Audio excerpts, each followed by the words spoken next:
Mokoboy baza ko sangana baza ko tambola na bamboka ebele pona ko planifier mabe contre mokonzi mboka toka ko banga mutute. Je me vois dans l'obligation de le dire. Tango tozalaki na opposition na bangaki bangote, mais lelo o toza na signature. Je vois très mal que ceux qui n'aiment likambo na banga koloba yango muzoba et les kakate tokomi na moment oyo ya koyebisa na ba vérité en face répondre batwa na boy pendant tout le temps oyo babandaki kosala buzoba contre mokonzi mboka bino bozalaki wapi? Vous êtes des corrompus et des hypocrites. Il faut avoir le courage de dire la vérité. Là il faut dire la vérité. Aucun chef d'État au monde ne peut jamais tolérer des bêtises contre mokonzi mboka mwana mboka Félix Tshisekedi. Semaine outi koleka batu ya FCC naza koloba na ironie te na parabole te naza ko pointer bango musapi.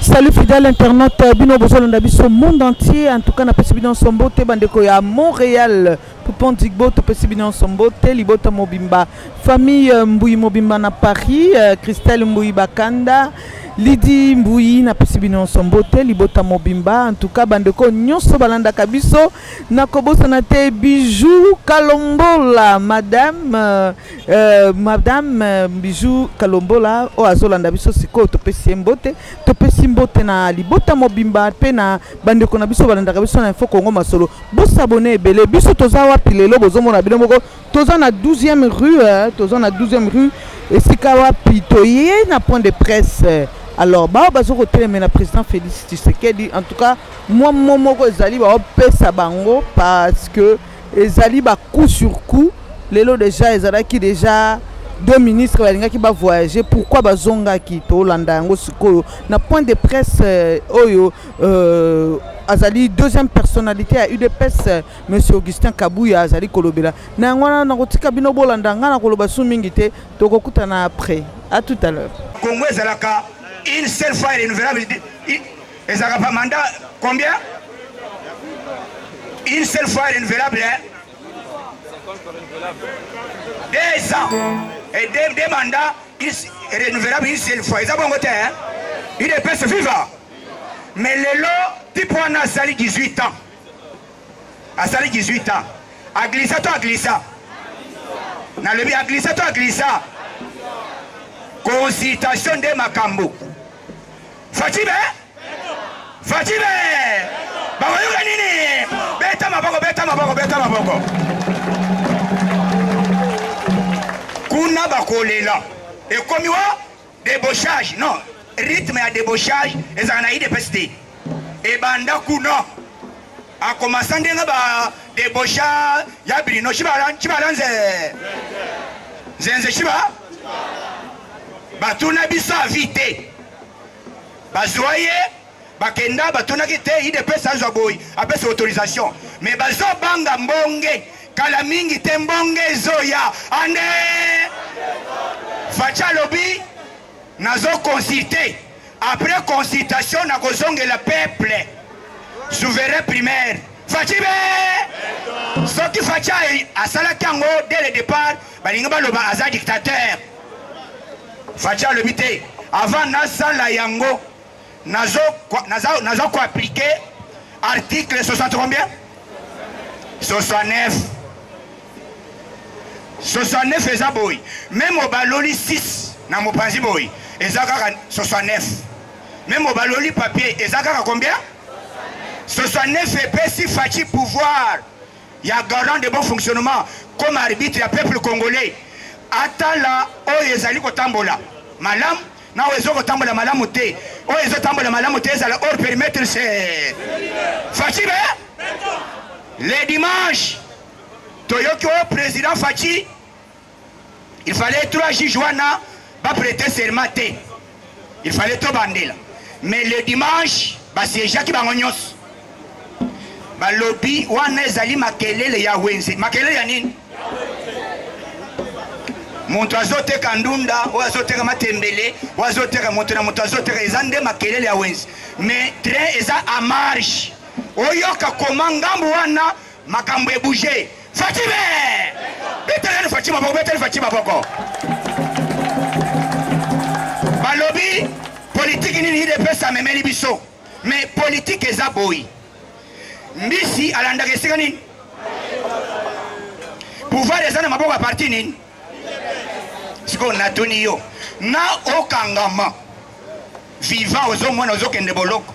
Na obika bakanga yote. Okopone na kote nini? Yango moni baye.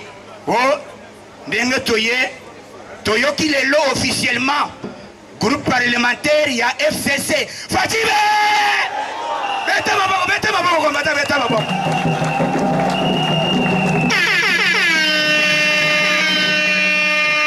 Balobi boye. Nous les groupes parlementaires, nous ne sommes pas là pour soutenir un individu. Nous sommes là pour défendre le peuple. Et nous attendons bientôt, nous allons répondre na Inyonini. Inyonini. Fatime. Balobi 300 députés FCC, nous sommes pour la union sacrée. Malamoko na Kingakati paralysé ande. Beta maboko.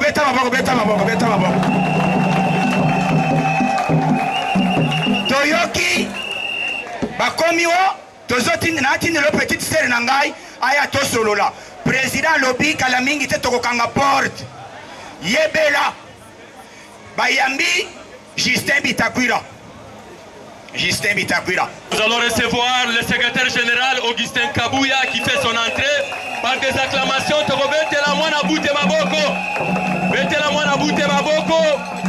Le secrétaire général Augustin Kabouya, Tanwazoya Bobipai Bazali Bazolenga déjà. Baebi kelelo pine kotoboka bango ezaboto zaboete. Maboko makas pona bino moko, maboko makas. Maboko makas pona bino moko. Merci beaucoup monsieur le secrétaire général. OK. Il est pression aner sala musala. Soki omoni dossier moko eye na minute soit disant oh ilunga kamba wa ilo kondi mate beta maboko.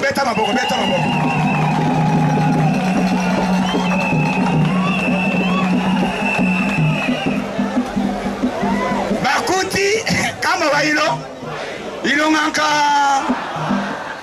oyo ebite ngai na fachi beton betele fachi maboko.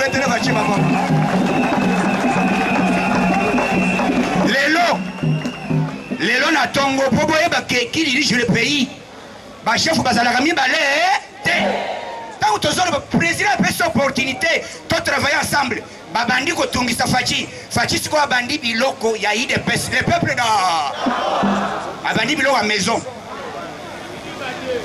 parce qu'on frappe bandi alobi boy aner document moko te oyo basinyango epa ilo ilunkam muntu andima yango te lelo des ministres bakeito o naza na mission officielle nazo kende Bukanga Lonzo balobi zonga o nazo kende Kisangani oyo ebinga te nene nkulu zonga Fachibe donc mosale so continuer politique o to yebisaki bino ke bokoyoko la politique Jean-Marc Kabunda alobaki ke bakonager ngai pe na bakisi boy mai ya konager e ka o beta maboko merci IDPS viva héros national vers la démocratie.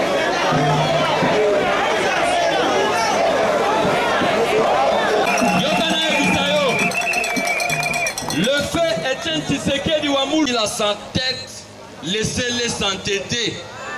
Ils seront bloqués. Quelqu'un, ils doivent démissionner tout ça. Ah, beaucoup ekomi kaka te. Sikoyo tozovivre époque ya prophète na boye te. Laissez-les ça. Ils seront bloqués quelqu'un. Ils doivent démissionner tout ça.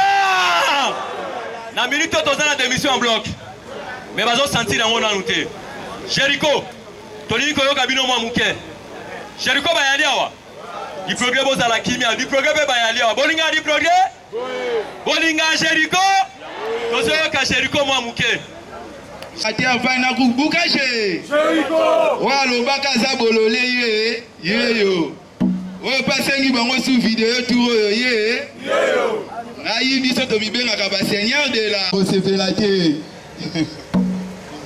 Jericho tozoyoka dino.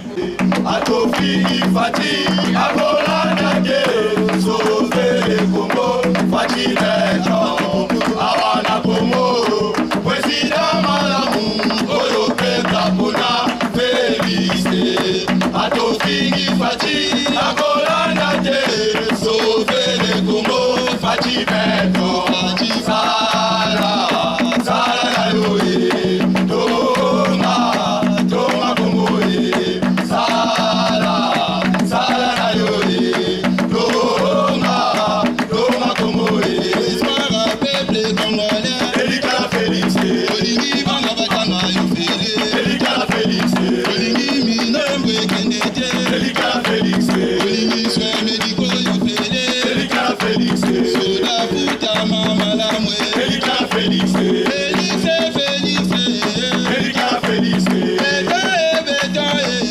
Elika Félix awana Congo président malamu oyo peuple pona félicité. Atofiki fati akolanda te sauver le Congo fati neto fati sala sala tonga Congo espoir peuple congolais Elika Félix olingi bana batanga yofele Elika Félix olingi soin médicaux yofele Elika Félix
na minute nazo ebisa yo basombi déjà ba radio na bango batie po lelo ba ebite nini ekobima kuna na 10e rue na limité et pas secrétaire général Gisaka il est pas viva et c'est boliko yombaye et c'est boliko yokaye et c'est boyebi ke banje o ezama compliqué na minute siko lokola vérité ça koya ekouta epa général Augustin soki bolingi tia telema tobeta maboko mpona koyamba ye. Monsieur le secrétaire général, bata maboko mpona mokonzi, beta maboko telema bipai ozali lakisa kolingi koyamba ye. nabengisaki bino lelo poto meka kosolola mwa muke. Souvent matinée na biso tosalaka tokoki koprogramme yango ata 2 ou 3 jours avant, mais bomonaki ke lobi nde toannonsaki mpona communication oyo tokosala na bino base ya parti, base ya chef de l'État Faci Beton. Bobetele maboko makasi.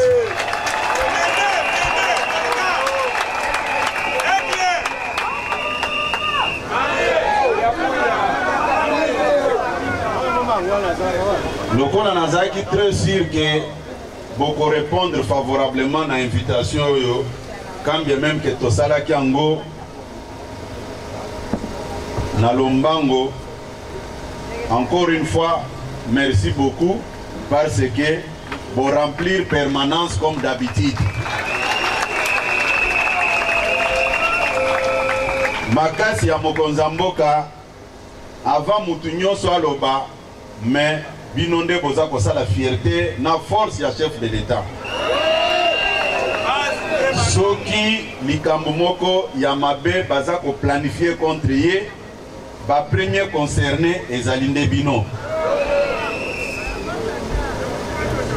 Depuis un certain temps, eza na groupe ya ba individu moko boye baza ko sangana, baza ko tambola na bamboka ebele pona ko planifier mabe contre mokonzi ya mboka. Tokani malamu baza ko kosele ba makambu auprès même ya ba collègue na ye président africain. IDPS viva! Viva! Esika Batouana baza ko bosana. Après Liwa Etienne Tshisekedi bamelaka ba champagne. Il ne s'attendait pas que tozome la champagne lelo lobby de pesne comme na pouvoir et belé ba kende chômage. Et là on a bengeli bino lelo naza ko ebisa bino yango. Pour naza ko banga mutute, je me vois dans l'obligation de le dire. Tango tozalaki na opposition na bangaki bangote, mais lelo o toza na signature, je vois très mal que ceux qui naebi likambo na banga koloba yango muzoba elekakate. Tokomi na moment oyo ya koyebisa na ba vérité en face. Et naza koloba boye na okaki batu mususu ba homme politique mususu baza koloba ke baza ko préférer rencontre esalema entre mokonzi ya mboka na oyo azalaki liboso sans ba extrémiste. IDPS viva! IDPS viva! Nga naza ko répondre batouana boy. Pendant tout le temps oyo babandaki kosala buzoba contre mokonzi ya mboka bino bozalaki wapi? Vous êtes des corrompus et des hypocrites. Il faut avoir le courage de dire la vérité, là il faut dire la vérité. Aucun chef d'État au monde ne peut jamais tolérer des bêtises oye uti koleka mikolo nyonso oyo contre mokonzi ya mboka mwana mboka Félix Tshisekedi. Aucun chef d'État. Mais pour des intérêts matériels, batu baza kosala hypocrisie et sika bakoki koloba bosolo. IDPS viva! Semaine oyo uti koleka batu ya FCC naza koloba na ironie te na parabole te naza ko pointer bango musapi. IDPS viva!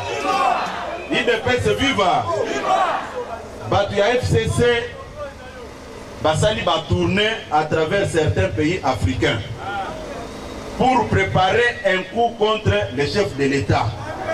mais basali yango na ndenge ya lukuta biso tokose laisser faire te naza koloba yango et puis nakoyebisa bango mboko mpe bakendeki po nako IDPS viva bopesa nga temps nayebisa bino makambo oyo naye nango awa et puis tokotire conclusion na makambo wana tango tosalaki accord na bato ya FCC ezalaki refuge ya koprotege bacriminel te bao babomaki Floribert Chebeya na Fidel Bazana, ils doivent répondre de leurs actes. Nous ne pouvons jamais blanchir les gens au nom d'un accord politique quelconque. Batouana Bazana ba famille na bango, Makila na bango sopanaki et les gens doivent répondre. Baoyo babomaki Arma Tungulu, ils doivent répondre de leurs actes. Bousoba et les Kakate. Baoyo babomaki Thérèse Kapangala na Rossi Mukendi, ils doivent répondre de leurs actes. Nous voulons voir comment est-ce que Ebele Bakota Molanamboko sans toutefois être inquiété. Justice, il faut ça la Moussala Nango. IDPS viva. Tout ça là qui accorde mon côté pour Nabatulelo, comme arrogant au moment où ils ont pillé ce pays pendant 18 ans. Comme na bango etangami na ba rapport rebelle, ils n'ont aucune leçon ya kopesa mokonzi mboka. Semeno euti koleka. Bake na Angola, je cite bien le pays. Mokonzi mboka Félix Tshisekedi tango Eduardo dos Santos azalaki na pouvoir, batikala kokutana na ete, batikala ko tisse ba lien ya banité te. Bangonde bazalaki moindre problème, babengi Eduardo na téléphone, yekore secourir bango militairement ao. Mais en notre grande surprise, voyage au mokonzi mboka ken Angola dernièrement et na Congo Brazza. Président ya Malabo azalaki kuna. Ce qui est bayokanaka na président ex-président angolais. Problème ya mokonzi mboka Félix Tshisekedi ezawati. Ils se sont organisés pour aller tromper le président angolais Lorenzo, que non tel que vous êtes là, Félix Tshisekedi est en train de comploter contre vous. Mais ceux qui bino bozana makasi, boya ko affronter biso au lieu de se cacher derrière un autre président africain. Yango naza koloba boy. Naza kolobango, nazo lobango devant presse.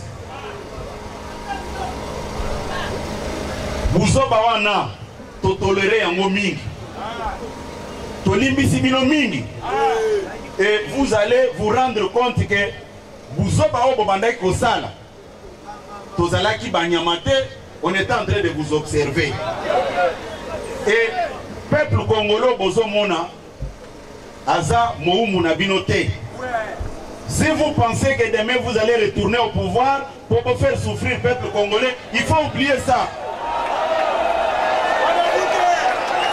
FCC est un modèle en Afrique awa na maïmatali gestion ya mboka. Ils ont tué le pays, c'est connu de tout le monde. Mais ils ne se gênent pas, ils vous racontent des choses au débauchage. Qui débauche qui? Est-ce qu'aujourd'hui ils peuvent nous présenter la liste de tous les membres du MLC au basé Panabango, ceux qui président Jean-Pierre Bembada Tinda Bango Kuna? Leur mode de gestion, c'est le débauchage. Batunion soit IDPS au basé Kuna. Ils sont des Totinda Bango. Les lots, Baza Kolobake, non, on est en train de débaucher les députés. Soyons sérieux. 13 parlementaires. Au Bassignaki, lettre à 52 pages. Nana débauché qui bango. Un député national, c'est un responsable politique. À un certain niveau, il va prendre conscience de la situation politique de son pays. Ça ne demande pas que quelqu'un vienne lui dire que non, voilà, il faut changer les camps. C'est faux et archi faux. Ils sont tous conscients de leur mégestion. Et les députés ne sont pas des gamins. Bazaba responsable. vous ne pouvez pas réduire les députés à un montant de 7 000 $. Ça, c'est insulter même ces députés-là. Les députés, la situation, vous voulez retourner au pouvoir, mais il faut présenter un bilan. Assassinat est belé, bobomi bat, crime est belé, crime économique. Bakombo nabino eza kotanga ma partout na ndenge bopie mboka oyo. Lelo vous vous organisez avec les ministres des Finances pour abimisa mbongo te pour dresser l'armée, la police et les fonctionnaires contre les chefs de l'État. Mais naza koyebisa bino boye. Lokola bameki makambo wana, nous sommes prêts pour répondre. IDPS viva. Nous allons répondre et certains d'entre eux vont prendre le chemin de l'exil. Nous n'allons pas nous laisser faire.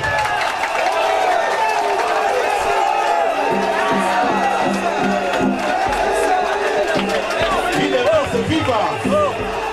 IDPS viva. Naza koloba boye. Naza koloba ngo pona ko sepelisa batute. Nalobi ke ndenge baponi fo wana. Sans se rendre compte que sans IDPS, Balinga va subir sort ya bamoubutiste les 17 mai.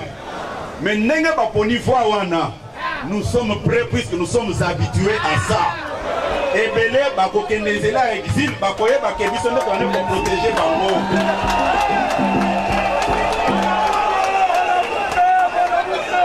Balobi IDPS viva. Balobi boye. Balingi élection anticipée. N'a pas répondre bango boy. Depuis 2001, batikala ko voter bango te. To ganyaki bango na 2011, basali mangungu, babomi batu na biso ebele.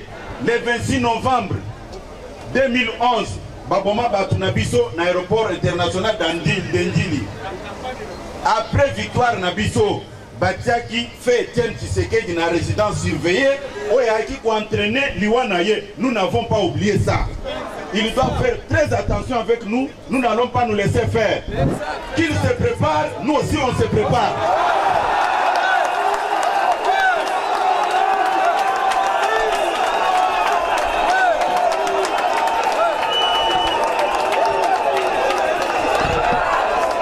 Pourquoi Mouto a besoin de institution? C'était pour répondre avec toute notre équipe. Nous sommes prêts à les affronter. Tant que vous avez le pouvoir, biso maboko pamba, tu affrontes bango. Kaka lelo, oh, tu as la signature, ne pas ça selo.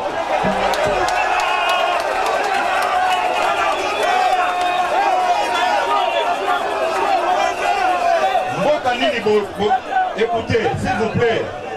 IDPS viva. IDPS viva. Biso tokoki kopangela élection anticipée.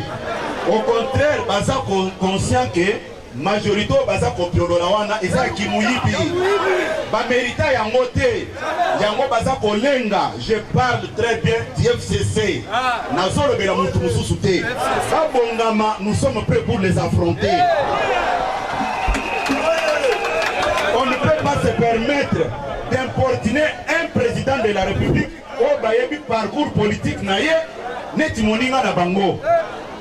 Namboka nini, dans quel pays à travers le monde, quels que soient les accords politiques, un premier ministre qui attaque un chef de l'État devant les cours et tribunaux, où est-ce que vous avez déjà vu ça? Ça c'est respecter l'accord. La constitution qu'on cherche à tout moment brandir. Est-ce que baza pour respecter la constitution wana? Boyoki lobi awa, boyoki lelo. Deux ministres FCC, balingi ko voyager awa sans informer le président de la République. Nous sommes dans quel pays? Est-ce que la constitution autorise ça comme ça?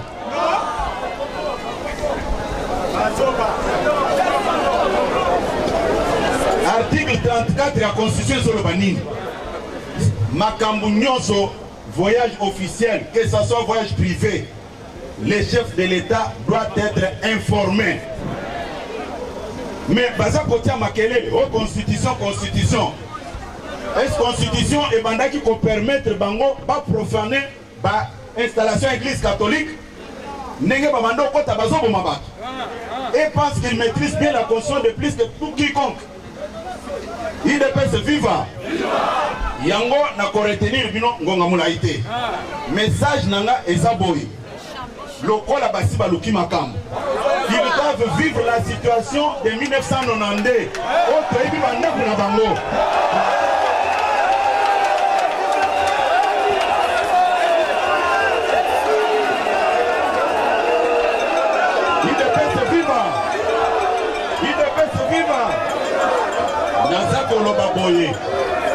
Bouzoba et les Kakate, ils ne sont pas différents de tous les Mobutistes Oyo Bakendaki exil en 1997. Yango Nazako Lobaboy. Pour la collection bango que Mboka Oyo est sous contrôle, il y a Félix Tshisekedi.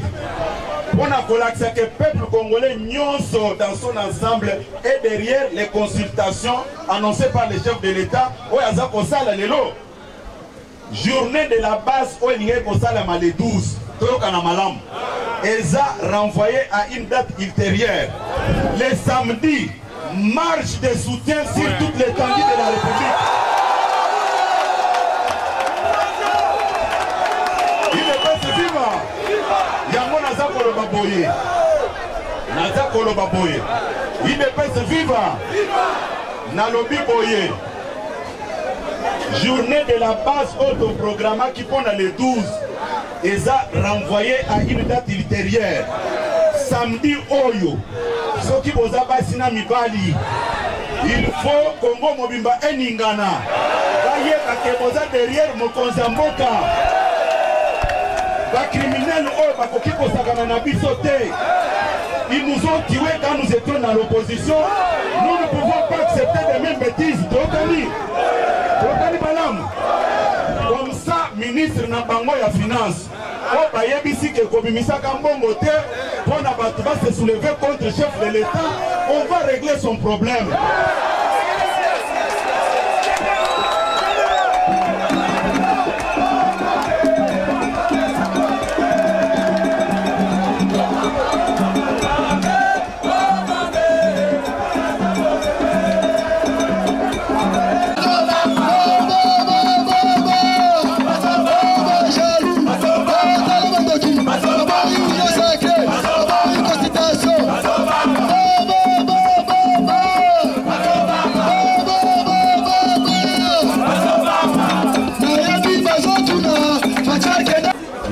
Sabino Boy. Bandeko wana bakosaki bango. Va sous-estima ki biso na raisonnement na ba analyse o baza kosala. Ndenge naza ko sabino awa baza na gestion ya banque centrale. Baza na gestion ya ministère des finances. Baza na gestion ya DGRAT. Baza ko gérer makambo nyonso mbongo. Mais baza koko sabatu ke non ceux qui bazo futa binote eza mokonzamboka ndaza ko boya nyonso wana baza ko sala ba réunion ngo na bande ko na biso ya basoda ba policier mais basoda na ba policier baza ba umu na binote ceux qui lelo militaire na policier bazu valeur avec le régime Félix Tshisekedi. La preuve en est que une fois arrivé au pouvoir, nous n'avons pas cherché à amener d'autres militaires et d'autres policiers pour sécuriser le pays. C'est un grand message.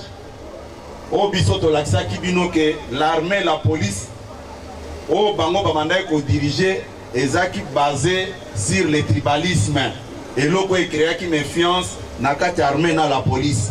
Avec l'arrivée de Félix Tshisekedi, nous n'avons pas voulu mettre qui que ce soit à côté. Nous avons travaillé avec tout le monde. La preuve en est que l'actuel chef d'état-major est Zao Bisoto Koutaki. Actuel commandant de la ville de Kinshasa n'a compte à la police Ezaka Bisoto Koutaki. Inspecteur général à la police Ezaka Bisoto Koutaki.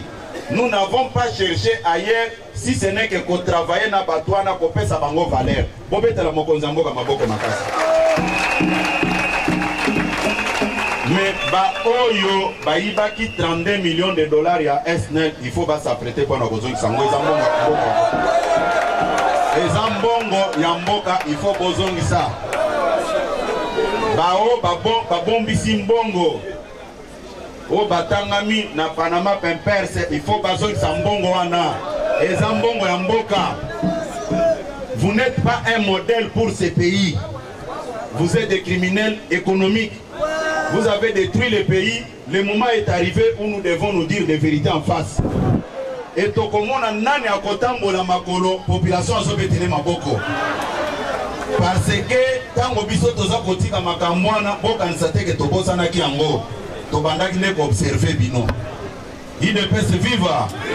IDPS viva! Marche autolobby eza marche pacifique. O nyonso akoya na marche wana. Il faut olata pembe pembe ndenge biso tosalaka.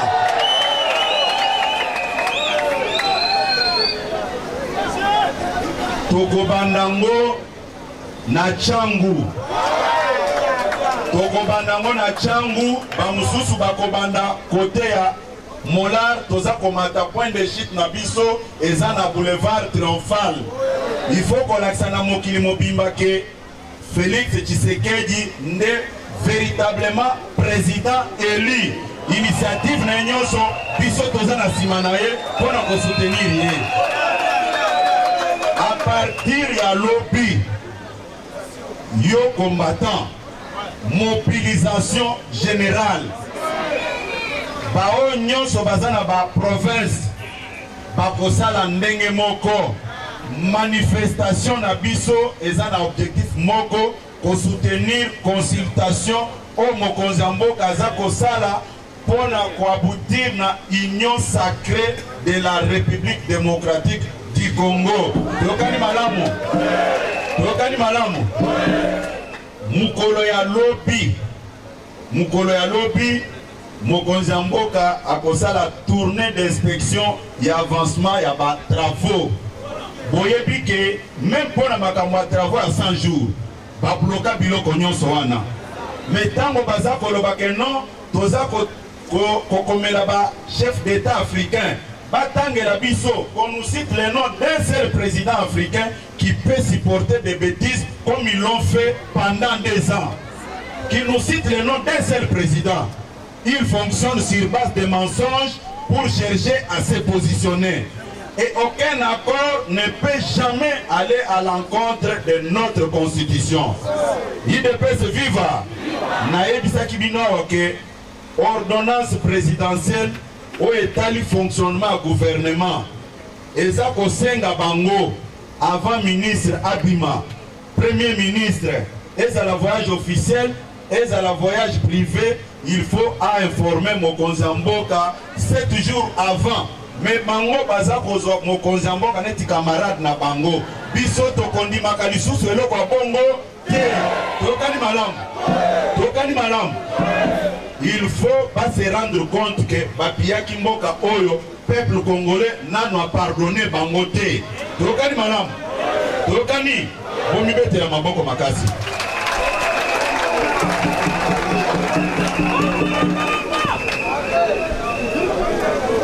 Nayebi simino que marche autoza kosala eza marche pacifique avec comme objectif soutien ya consultation au mokonzi mboka za kosala. Tokani? Tokani malam.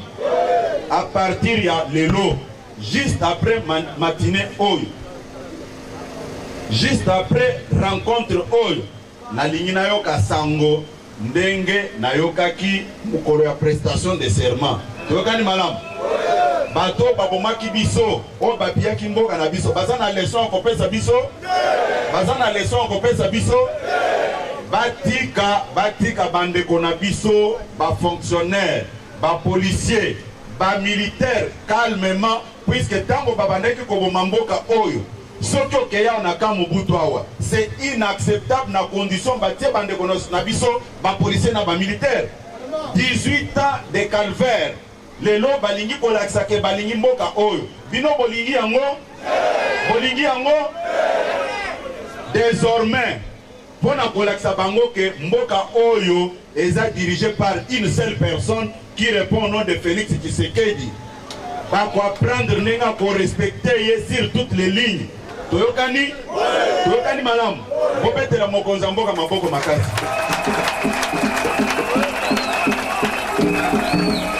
Nakanisi makamunaza kwa yebisa bino lelo. Na yebisi bino ke soki boza mibali na basi. Samedi, en tout cas, il faut mutunyo soye bake mboka oyo eza dirigé et pas mokonzi moko kombo na Félix Tshisekedi. Nous n'avons pas de président avant de prendre une décision au nom de l'accord. Quel est cet accord-là qui va marcher sur la Constitution?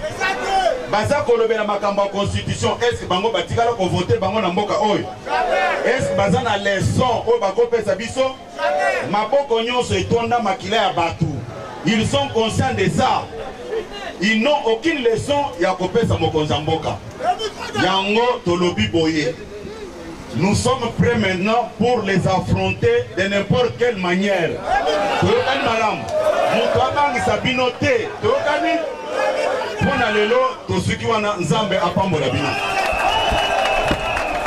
Banani wana e bazani na kolela.